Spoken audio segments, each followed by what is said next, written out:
Olá, estudantes, aqui é o professor Gilberto. Nós vamos dar início aqui à nossa aula inicial para que nós possamos entender bem essa matéria de história e nos darmos bem nessa matéria. Nós vamos precisar dominar três conceitos básicos que estão aí escritos. Mas antes eu quero ver essa pergunta com vocês aqui. Algum parente de vocês pode fazer, né? Você também pode se questionar para que serve a história? Por que eu estudo a história no ensino médio, no ensino fundamental? Por que eu estudo história na escola? Então vamos entender, né? A história, o estudo da história serve para quê? Para que a gente possa entender o nosso momento presente, nós estudamos os fatos passados. Ou seja, tudo que nós somos hoje, como pessoas, como família, como nação, são resultados de fatos e acontecimentos passados. E se nós quisermos projetarmos o nosso futuro, nós precisamos entender o nosso passado, ok? Então, a história estuda o passado para que a gente possa entender o presente e projetar o futuro. Isso serve e servirá para vocês aí, principalmente no projeto de vida. Porque se nós tivermos na nossa trajetória uma situação atual que é resultado de um evento negativo na nossa história, então nós podemos, a partir de agora, entendendo isso, a gente mudar. E se tem algum momento positivo, algo que foi bom na nossa história, na nossa trajetória, e que foi resultado de eventos passados, então nós podemos repeti-los e ainda melhorá-los num projeto futuro. Então, definição: para que serve a história? Estudamos o passado para entendermos o presente e projetarmos o futuro, ok? Ok. Então, para que nós possamos entender bem e conhecer a história, ela está aqui situada nesse tripé aqui que você está vendo aí. Tridimensional. Eu quero começar pelo terceiro, porque a localização geográfica, na verdade, ela vai ser já abordada na matéria de geografia, né? Então, quando nós temos um evento histórico, ele tem uma localização geográfica. Se nós estivermos estudando, por exemplo, a história da antiguidade, nós vamos nos reportar a um determinado lugar no globo terrestre. Se nós estivermos estudando a colonização da América, a mesma coisa. Se nós estivermos estudando os efeitos da Segunda Guerra, começando pela Europa, nós estaremos fazendo. Se nós estivermos estudando por exemplo, a República Brasileira, nós estaremos também num lugar geográfico. Se nós estivermos estudando, por exemplo, a colonização da América Espanhola, nós vamos estar numa localização, se deu numa determinada localização geográfica. Então, esse terceiro aqui, ele vai ter mais a ver com a matéria de história, de geografia propriamente dita. Então, eu vou apagar aqui. Então, nós vamos precisar, basicamente, desses dois conceitos aqui na história, né? Vamos precisar também do terceiro, mas na história, particularmente esse. E vamos começar pela régua da história. Vamos estudar esse primeiro conceito aqui da régua da história. O que é a régua da história?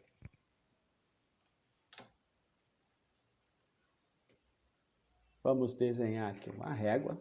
Né? Vou colocar aqui uma régua. Né? Vou colocar aqui uma régua. Vou colocar aqui o número 0. Né? E vamos abordar a partir daqui. Tá, ok? A régua da história. Bom, para nós entendermos também aqui melhor esse conceito, nós vamos precisar também conhecer dois conceitos básicos da matemática, que são a teoria dos conjuntos numéricos e pelo menos os dois principais conjuntos numéricos. Quais são os dois principais conjuntos numéricos? São os, eu vou colocar eles aqui, tá? Números naturais e números inteiros, tá? Então, os dois principais conjuntos da matemática, ou os dois primeiros, né? São os números naturais, aqui nós podemos identificar pela letra N e o conjunto dos números inteiros pela letra Z. Z de Zache, porque Zache significa número em alemão e esse conceito foi melhor estudado pelos alemães. Então, em números inteiros, Z, porque representa a palavra Zache, que em alemão significa número. Então, para nós entendermos bem o que são números naturais. Professor, o que são números naturais? Tá? Quando alguém te pergunta um número, diga um número, me fala um número qualquer, para um sorteio, para alguma coisa, sei lá. Né? Alguém te pergunta, você sempre vai falar um número natural. Né? Então, você vai falar que números são esses? Você vai falar 1, 2, 10, 1500, 8, sei lá, né? 2021, né? Vou colocar aqui 2021, então, sei lá, né? Vai falar esses números aí. Então, você nunca vai dizer assim, alguém te pergunta, fala um número, você nunca vai dizer, 2 elevado à oitava potência, raiz de 9, 2,5. Dificilmente você vai falar isso, você vai falar um número natural. Então, número natural são aqueles números que nós falamos naturalmente. São o primeiro conjunto dos números da matemática que os seres humanos começaram a utilizar para, enfim, em matéria de contagem de rebanhos, enfim, contagem. Então, o que nós observamos aqui? Ó? Que os números naturais, eles têm um início, mas não têm fim, né? Que tende ao infinito. Né? Eles têm um início, vamos colocar 3 pontinhos, ou sinal aqui de infinito. Tem começo, mas não tem fim. São os números naturais. São todos positivos, têm um início e não tem fim. Por quê? É importante para a história, porque você já deve ter ouvido em filme ou lido em livros que aí colocam lá algum evento ou um filme que aparece, aí tem um narrador e fala, no ano não sei o que lá, DC. Né? DC. Aconteceu isso, isso e aquilo. O que é o ano DC? Depois de Cristo. Então, é o ano depois de Cristo. E o que isso tem a ver com a história? Olha, nós temos um calendário que é chamado, esse calendário que nós usamos, é chamado calendário gregoriano, que é um calendário de origem europeia e que é oficialmente utilizado, podemos dizer, no mundo inteiro, que é um calendário, pelo menos, para efeito de facilitar o relacionamento entre as nações, contagem de tempo, o que marca o ano civil, pelo menos no comércio. Não é? Ele é de origem europeia porque nós sabemos que a tendência histórica foi que a Europa acabou exportando seus padrões para o resto do mundo.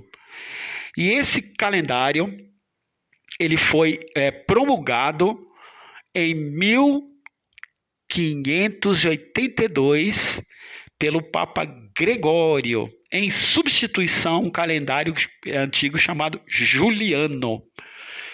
Então, em 1582, na Idade Média, foi promulgado esse calendário pelo Papa Gregório. Então, esse calendário que nós usamos hoje é o calendário gregoriano que nós utilizamos para marcar o nosso tempo.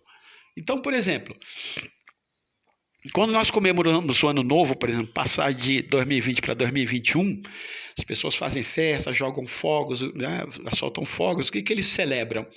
A passagem de um ano comercial, um ano gregoriano, um ano do calendário gregoriano. E é interessante notar que ele começa, né, pelo número 1 e tendo 0 como referência. O que é esse 0? Já caiu até perguntas assim em vestibular. Esse 0 significa o nascimento de Jesus Cristo, né? Jesus Cristo. Isso significa o nascimento de Jesus Cristo. Então, quando a pessoa fala, o Brasil foi descoberto em 1500. 1500 o quê? DC, depois de Cristo. Nós estamos no ano 2021. 2021, depois de Cristo. Já caiu perguntas no vestibular assim. Pelo calendário gregoriano, para a cristandade, que ano que Jesus nasceu? Ano 0. Ou fazem quantos anos pelo calendário ocidental cristão que Jesus nasceu? O ano que a gente está, 2021. Então, quando as pessoas celebram no calendário gregoriano o nascimento de Jesus. Aí a curiosidade, alguém pode dizer, mas como é que as pessoas souberam do nascimento, o ano do nascimento de Jesus? Nós falamos que antes era o calendário juliano, que era celebrado. Juliano porque foi promulgado pelo líder romano Júlio César na antiguidade. Então, os historiadores da Igreja Católica medieval, na época do Papa Gregório, consideraram, e nós consideramos também como ocidentais, que Jesus, historicamente falando, é o personagem mais influente da história ocidental. Então ele divide a história em 2 momentos. E como é que as pessoas souberam do nascimento de Jesus? Lá na Bíblia, no livro de Lucas, chamado Lucas Evangelista, no capítulo 2, Lucas era um cidadão de origem grega. Ele dá a seguinte informação sobre o nascimento de Jesus. Ele começa a dizer ali que Jesus nasceu porque os pais dele, José e Maria, segundo a Bíblia, estavam no norte de Israel, mas foi promulgado pelo imperador romano um censo naquela época que o imperador romano queria saber quantas pessoas estavam debaixo do seu domínio. Então todas as pessoas tinham que ir lá prestar informação para o governo romano da época, e os pais dele se deslocaram, porque o pai dele era de uma aldeia do sul, estava morando no norte, mas era uma aldeia do sul. Então Lucas vai dar uma informação dizendo assim, no ano de César Augusto, sendo Quirino governador da Síria, mais ou menos isso. Aí ele vai dizer do deslocamento e nesse ano que Jesus nasceu. Ora, este ano, os historiadores se debruçaram, quem é o César Augusto que o Lucas fala? César Augusto foi o primeiro imperador a ter o título de Augusto, que significa divino. Então ele foi o Otávio, que era sobrinho do Júlio César, foi o primeiro imperador romano.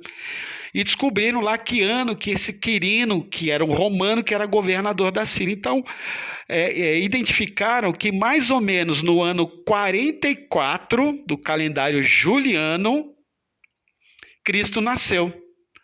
Então, a partir daquele ano, para o calendário gregoriano, foi o ano 0. Então, esse calendário que nós usamos, DC. E esse calendário é composto de números naturais. Olha que interessante, né? Números naturais, positivos, tem começo, não tem fim e são inteiros. Mas na história nós podemos estar estudando a antiguidade ou, por exemplo, as pirâmides do Egito. Vamos imaginar que isso aqui seja uma pirâmide. Ora, as pirâmides é mais ou menos 3.000 anos. 3.000 anos o quê? AC. Então, AC antes do ano 0 ou antes de Cristo, no calendário gregoriano, e DC depois de Cristo, no calendário gregoriano. Então, veja, aí nós vamos usar o conjunto numérico Z. Note que os números naturais estão contidos no conjunto dos números inteiros, fazem parte dos inteiros, e os inteiros contêm os números naturais. Ora, o que são esses números inteiros? São todos os números naturais, mais seus opostos. O que significa isso? Qual que é o oposto de um número na matemática? É ele com sinal trocado. Então, o oposto de 1 é menos 1. O oposto de 2 é menos 2. O oposto de 10 é menos 10. O oposto de 1.500 é menos 1.500. E assim por diante. Então, para nós não usarmos 3.500 negativo, nós falamos 3.000 negativo, as pirâmides mais ou menos, nós falamos 3.000 AC, que são o conjunto dos números inteiros, que são os números naturais mais seus opostos. Olha aqui, que interessante. Não é? Esses são os conjuntos dos números inteiros, que são números inteiros, mas negativos. Então, o conjunto dos números inteiros são os conjuntos dos naturais mais os seus opostos. Notem que se o conjunto dos números naturais tem começo e não tem fim, o dos números inteiros não tem começo nem fim, porque eles vão para um lado e para o outro da reta, né? Vão para um lado e para o outro da reta. Quando nós estivermos estudando eventos antes do nascimento, nós usamos AC, e quando nós tivermos os números inteiros negativos, e quando nós tivermos depois do nascimento de Cristo, no calendário gregoriano, nós estaremos usando o DC. Então, essa é a régua da história. Alguém pode perguntar, curiosidade, né? Quando é que nós usamos os números negativos? Por exemplo, quando em escala de temperatura, por exemplo, né? Países que têm temperatura abaixo de zero, por exemplo, nós falamos, lá é tantos graus abaixo de zero. Ou, por exemplo, se você vai a um edifício, né? Aí tem lá o térreo, né? O térreo é o zero. À medida que você sobe, os andares são os números naturais. Mas se você desce, tem subsolo, garagem, essas coisas, então geralmente vai se colocando número negativo. Primeiro subsolo menos 1, segundo menos 2 e assim por diante. Tá? Então, essa é a régua da história. O que significa? Que nós estaremos estudando sempre um evento em cima dessa régua, que é dividida por 2. AC, para não usar número negativo, nós falamos AC, nós colocamos o número e colocamos AC, significando que é antes do nascimento de Cristo, e DC depois do nascimento de Cristo. Alguns livros vão usar era comum, né? Vão usar os depois de Cristo como era comum. Mas entendam. E também é daqui que vem aquela regra de sinais também na matemática, ok? Então, esse é o conceito da régua da história. Vamos agora para o segundo conceito, que é o conceito que eu chamo, entre aspas, uma metáfora, né, da pizza da história. Então, nós precisamos entender o conceito de localização geográfica, que vem da geografia, o conceito da régua da história e o conceito da pizza da história. Né? Então, o segundo conceito para a gente entender é a pizza da história, tá? Entre aspas aqui, que é uma metáfora da história. O que significa isso? Significa que aquela régua que nós vimos ainda há pouco, vou colocar ela aqui do lado, aquela régua que nós vimos ainda há pouco, DC, AC, para os historiadores, ela é dividida em 5 partes. Então, para os historiadores, aquela régua é dividida em 5 partes. Então, imaginamos que aqui seja um círculo, né? Meio estranho aqui, mas um círculo. E ela é dividida em 5 partes. Aquela régua. Vou colocar aqui. Então vamos lá. Deixa eu colocar mais aqui perto, que senão não vai dar, né? Para a gente entender esse conceito. Então, 1, 2, 3, 4, 5. Então, são esses aqui. O conceito da pizza da história. Então, o que acontece? Nessa régua, nós vamos estar sempre nos movimentando em um desses 5 pedaços. Essa régua foi dividida nesses 5 pedaços pelos historiadores. Então, o primeiro pedaço é a pré-história. Pré-história. O segundo pedaço é o que nós chamamos de Idade Antiga. Antiga. O terceiro pedaço, vou aqui só repetir com aspas, que significa que nós vamos colocar a idade também. Essa aspa significa idade. Idade, pois a Idade Antiga, Idade Média, ou medieval. Depois a Idade Moderna. E depois a Idade Contemporânea.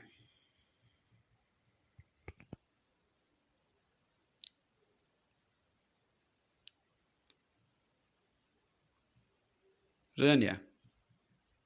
Tá? Então vamos lá. O que é chamado de idade pré-histórica, né? Que é a idade pré-histórica, que a gente vai colocar aqui, olhando aqui para a régua, né? Para cá, antes de Cristo. Nós vamos colocar assim, ó, nós não sabemos aqui o início, não sabemos. E vamos colocar assim, ó, 4000 AC. 4000 AC. O que significa esse 4000 AC? 4000 AC. Ou 4000 antes de Cristo. Conforme nós vimos na régua, né?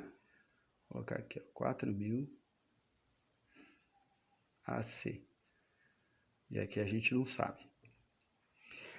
Porque nessa 4000 AC, antes de Cristo, na régua, foi mais ou menos quando os seres humanos, lá no Oriente Médio, inventaram a escrita. Né? Então, mais ou menos quando eles sentiram necessidade de registrar ali seus rebanhos, seus sistemas de governo, seus deslocamentos, seus reis, enfim. Então, os seres humanos inventaram a escrita.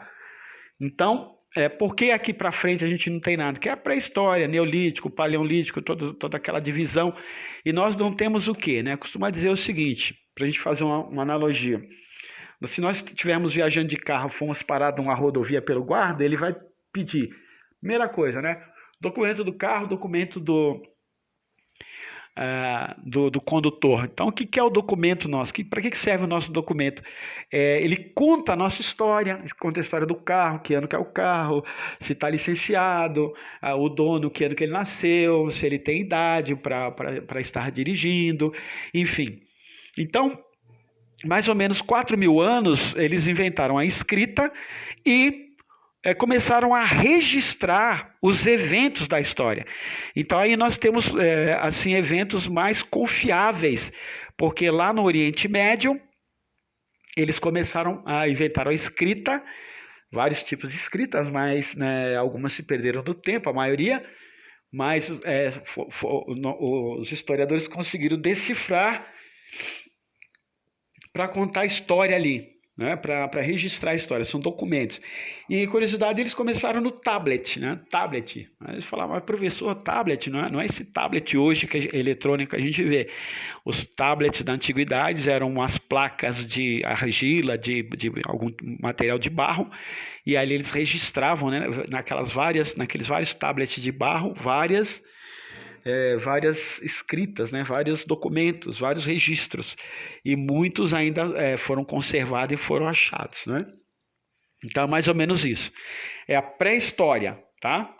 Depois vem a Idade Antiga. A Idade Antiga sempre vai começar com 4000 AC, desde a invenção da escrita, né, até 476 DC. Já começou aqui e passou um pouquinho para lá. Né? Por que 476 DC? Porque 476 DC foi a queda do Império Romano do Ocidente, ou o Império Romano do Ocidente parou de existir, teve a sua existência cancelada por vários motivos. Então, de 4000 AC, desde a invenção da escrita até 476 DC, na pizza da história, chamada Idade Antiga, começa com a invenção da escrita e vai até a queda do Império Romano do Ocidente. Bom, depois vem o terceiro, que é a Idade Média. Então, sempre começa com o anterior aqui, né? Começou com 476 DC, com a queda do Império Romano do Ocidente, até 1453 DC. Olha aí, mais ou menos 1000 anos, né? Idade Média ou Idade Medieval. Não é isso? Começa com a queda do Império Romano do Ocidente e termina com a queda do Império Romano do Oriente, quando os turcos otomanos tomam Constantinopla, que era a capital do Império Romano do Oriente.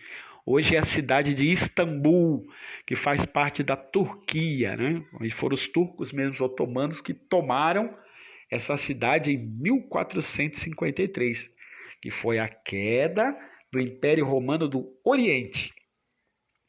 Aí começa a Idade Moderna, começa em 1453 DC até 1789 DC.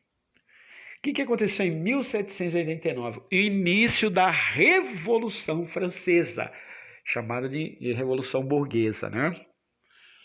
Então, de 1453 DC até 1789 é chamada a Idade Moderna. Então, notem que Cabral, para a história, é um sujeito da Idade Moderna, né? Galileu Galilei e essas figuras que nós estudaremos na história, e seus descobrimentos, aí na área da física e da química também, muita coisa aí nessa área das ciências físicas. Muito bem. A idade que nós estamos agora na pizza, né, é a idade contemporânea, que é a nossa idade, que começa com o início da Revolução Francesa, 1789 DC, e ainda não terminou, não sabemos, né? É a nossa época. Então, esses são os conceitos básicos, meus alunos, né? A história, para que serve a história? A história serve para estudarmos o passado, entendermos o presente, projetarmos o futuro. Nós temos a régua da história, que é dividida em duas partes, antes e depois do nascimento de Jesus Cristo. Depois do nascimento, o calendário oficial, comercial, universal, que nós usamos no mundo inteiro, que é chamado calendário gregoriano. E esse calendário e essa régua da história, né, nós sempre vamos estar nos movimentando, é dividido em 5 pedaços, como nós colocamos aqui. Ok? Se vocês tiverem alguma dúvida a respeito, vocês me enviem pelo WhatsApp e deixem um comentário no vídeo e a gente vai esclarecendo alguma dúvida de vocês. Mas basicamente é isso. A régua da história, a pizza da história, que é a régua dividida em 5 partes pelos historiadores, e o conceito de localização geográfica. Nós precisamos ter bem esses conceitos internalizados para que a gente possa nos dar bem em história. Bom, eu fico por aqui, até mais. Obrigado.